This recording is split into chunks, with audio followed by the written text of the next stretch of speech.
Tengo una perrita chihuahueña que es bella. Obviamente, si la comparo con el estándar de belleza canina, puede que no a todos les parezca bella.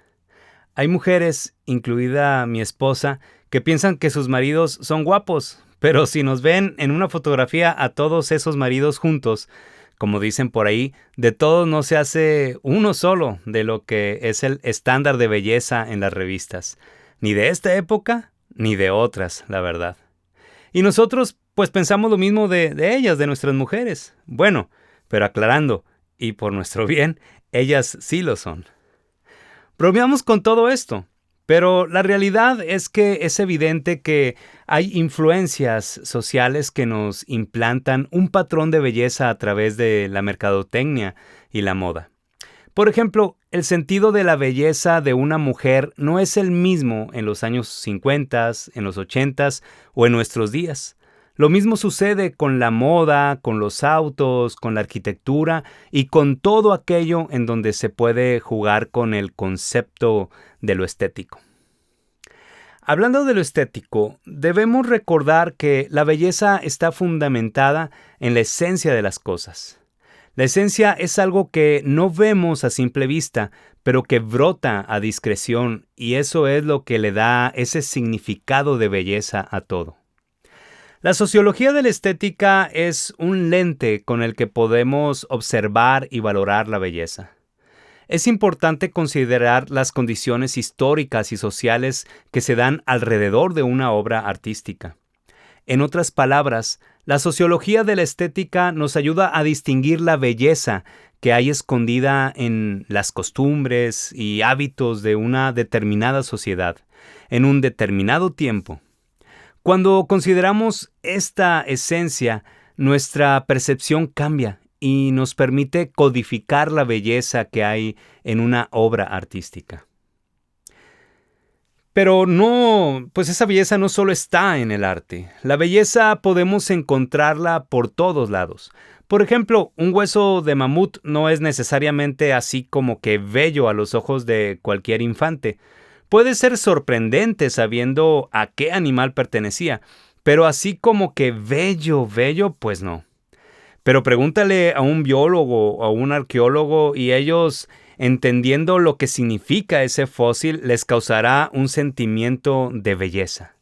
O por ejemplo, si le preguntas a alguna persona que si su abuela es bella, te aseguro que la mayoría de las personas te dirán que sí. Y no será solo por el asunto emocional y cosanguíneo que hay de por medio, sino por todos los detalles que pues irradian lo que es esa mujer. Quizás sus consejos, su carácter alegre, sus comidas y muchos detalles más. Entonces, si lo que vamos a reflexionar en este episodio es el sentido de belleza que hay en el Evangelio, deberíamos preguntarnos, ¿el Evangelio es bello solo porque yo como cristiano lo veo bello?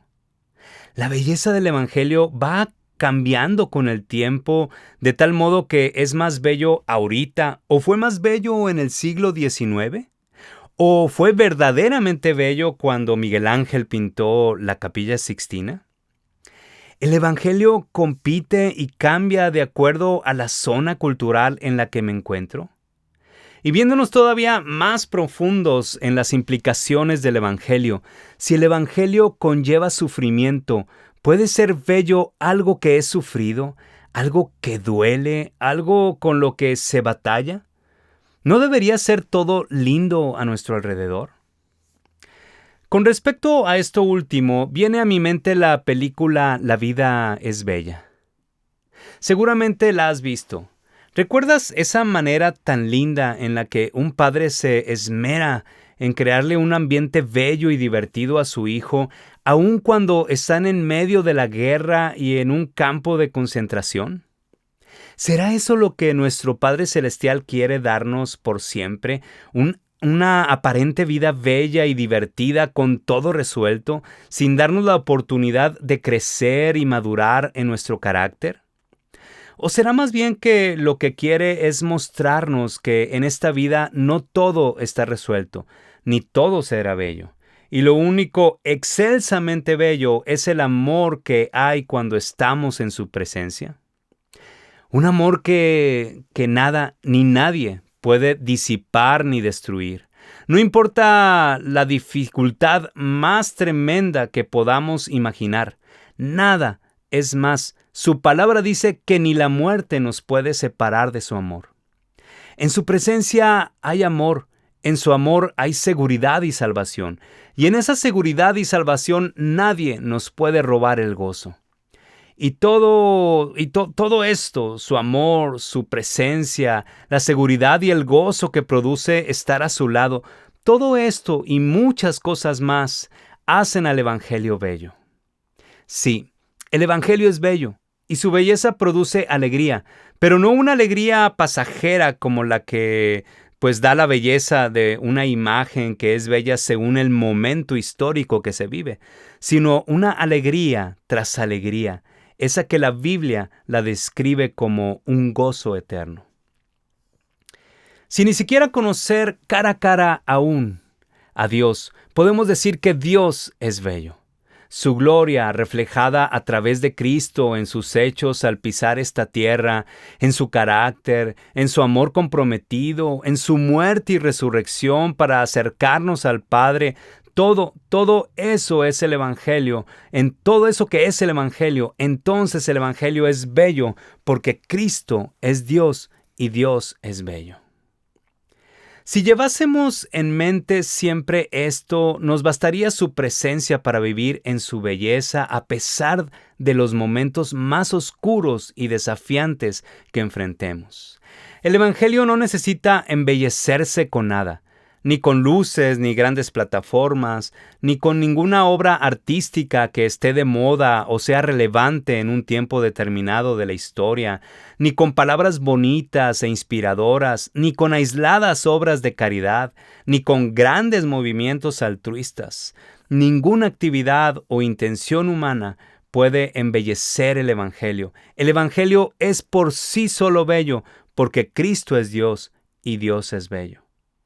Insisto, sería cuestión de repasar en nuestras mentes y corazones los grandes hechos de Dios en la humanidad y la obra redentora de Cristo en la cruz, para poder sacudirnos el sentimiento de derrota que producen las malas rachas que a veces nos toca pasar, para volver a percibir esa nueva vida que Cristo nos ha ofrecido para que vivamos en victoria y llenos de gozo.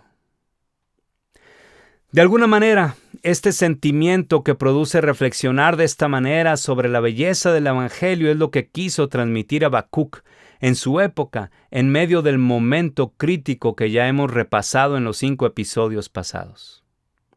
Habacuc inicia el capítulo 3 de su libro repasando quién es Dios, su gloria y su poder, para terminar diciendo, no importa que no la esté pasando bien ahorita, en este momento, con todo, yo me gozaré en mi Señor. Te invito a que repasemos entonces esta oración de Habacuc expresada en este capítulo.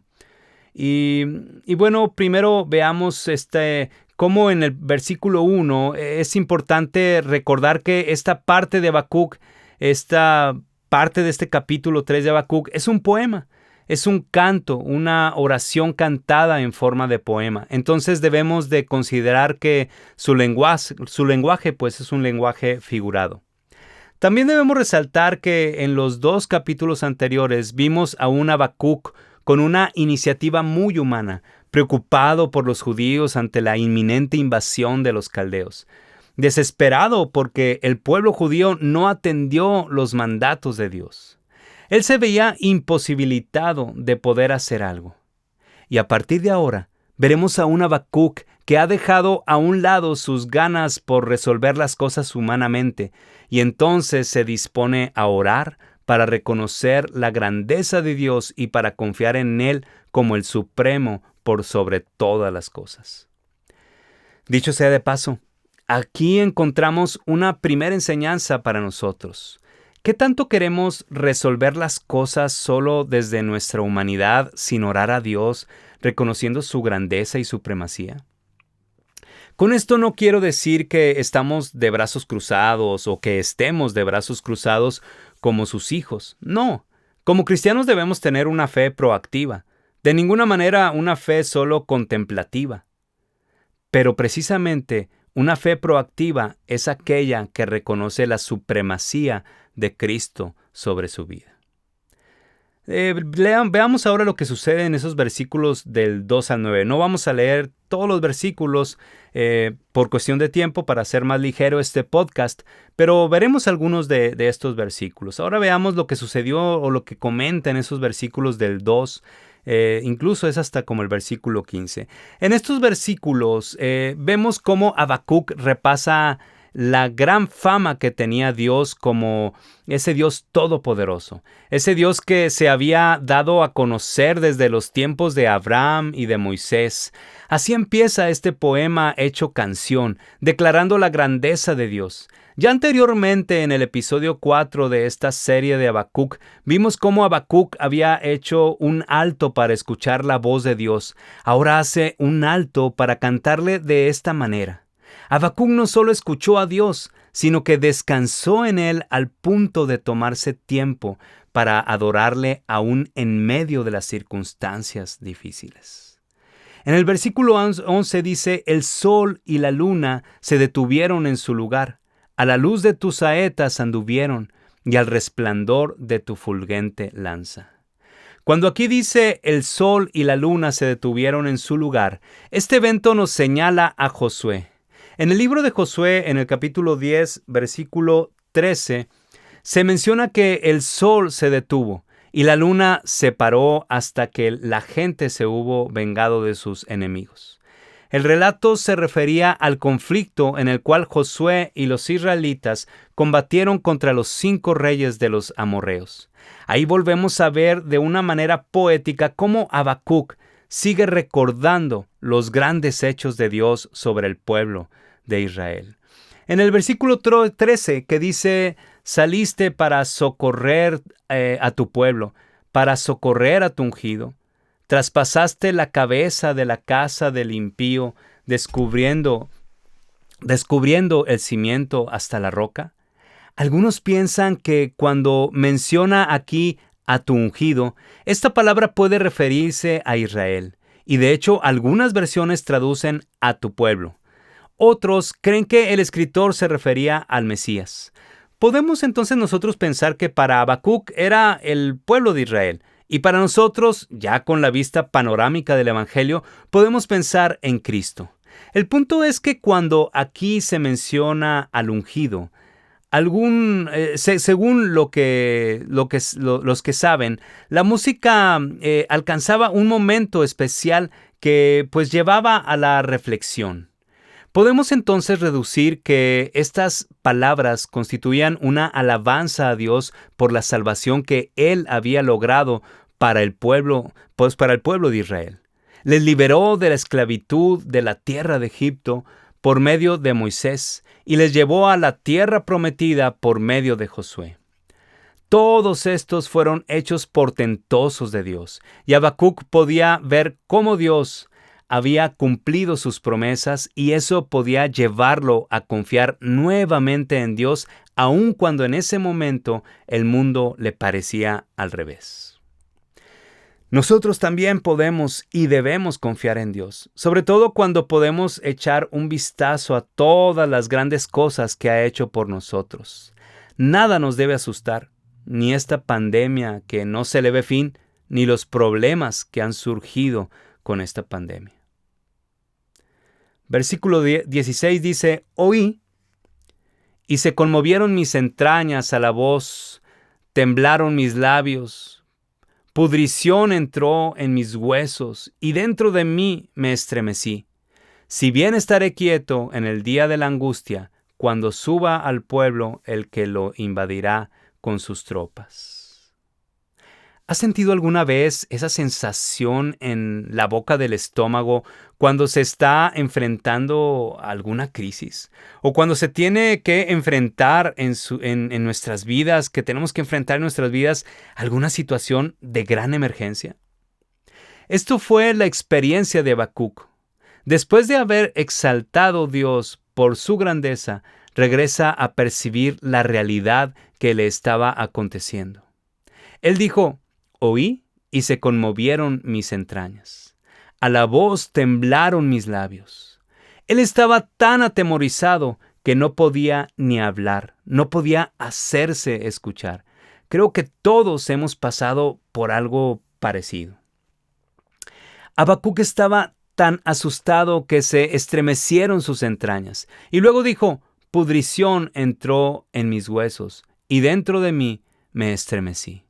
Pareciera que Habacuc ni siquiera era capaz de mantenerse en pie. Pero luego añadió: si bien estaré quieto en el día de la angustia. Aunque tenía una lucha interna al ver la realidad que le acontecía, él sabía que Dios iba a actuar en favor de su pueblo de acuerdo a su promesa. Habacuc sabía que iba a ser un tiempo muy difícil, pero aquí viene ese tan conocido texto de Habacuc de los versículos 17 al 19 de este capítulo 3, y así fue su respuesta de confianza en Dios. Veamos. Dice así: aunque la higuera no florezca, ni haya frutos en las vides, aunque falle la cosecha del olivo y los campos no produzcan alimentos, aunque en el aprisco no haya ovejas ni ganado alguno en los establos, aún así yo me regocijaré en el Señor, me alegraré en Dios mi libertador. El Señor omnipotente es mi fuerza. Da a mis pies la ligereza de una gacela.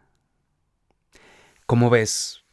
¿Podemos hacer nuestra esta expresión reflejada en estos últimos versículos?